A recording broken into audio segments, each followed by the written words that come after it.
जून को सोनाक्षी सिन्हा अपने long time boyfriend Zaheer Iqbal के साथ एक नए रिश्ते की शुरुआत कर चुकी हैं, जिसमें कपल को अपने और एक दूसरे के माता पिता का आशीर्वाद भी मिला।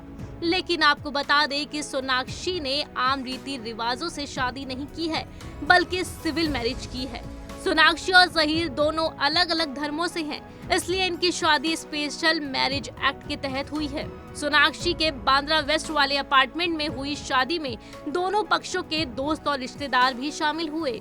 इसमें सोनाक्षी के माता पिता शत्रुघ्न सिन्हा और उनकी पत्नी पूनम भी शामिल हुई। सोनाक्षी के करीबी दोस्त और डबल एक्सेल की सह कलाकार हुमा कुरैशी भी शामिल हुई।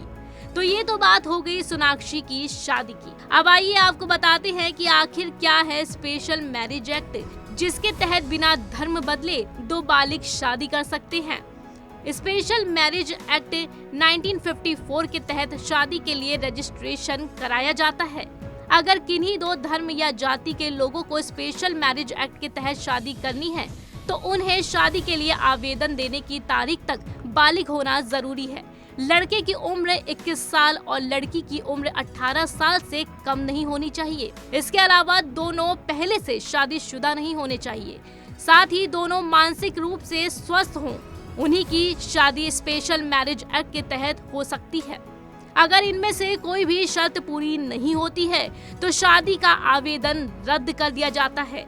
सभी योग्यताओं को पूरा करने वाला जोड़ा अपने एरिया के रजिस्ट्रार के समक्ष पेश होकर शादी के लिए आवेदन जमा कर सकता है। ज्यादातर मामलों में कोई लड़का और लड़की जब अपने एरिया के रजिस्ट्रार को स्पेशल मैरिज एक्ट के तहत शादी के लिए एप्लीकेशन देते हैं, तो वे चाहते हैं कि उनके विवाह को गुप्त रखा जाए।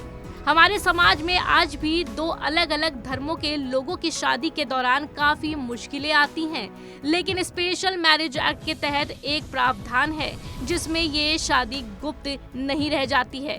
दरअसल शादी के लिए आवेदन देने के बाद रजिस्ट्रार 1 महीने यानी 30 दिन का पब्लिक नोटिस निकालता है। इस नोटिस में रजिस्ट्रार ये पूछता है कि किसी को इस शादी से कोई आपत्ति तो नहीं है।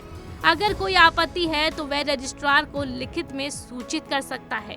अगर कोई आपत्ति जताता है तो इस शादी में पेच फंस जाता है। हालांकि इस आपत्ति के समय के समाप्त होने के बाद दोनों मैरिज रजिस्ट्रार के सामने प्रस्तुत होते हैं और फिर दोनों की शादी रजिस्टर्ड हो जाती है।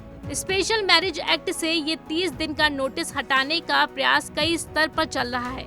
स्पेशल मैरिज एक्ट में 30 दिन के पब्लिक नोटिस के प्रावधान के खिलाफ सुप्रीम कोर्ट में भी एक मामला चल रहा है। याचिका में कहा गया है कि 30 दिन के नोटिस पीरियड को जल्द से जल्द खत्म किया जाए, क्योंकि इससे जोड़ों की सुरक्षा प्रभावित होती है। हालांकि इस मामले में अभी तक कोई फैसला सामने नहीं आया है। सुप्रीम कोर्ट भी इस बात से इत्तेफाक रखती है। वहीं स्पेशल मैरिज एक्ट के तहत 30 दिनों का ये अनिवार्य नोटिस पैट्रियार्कल था।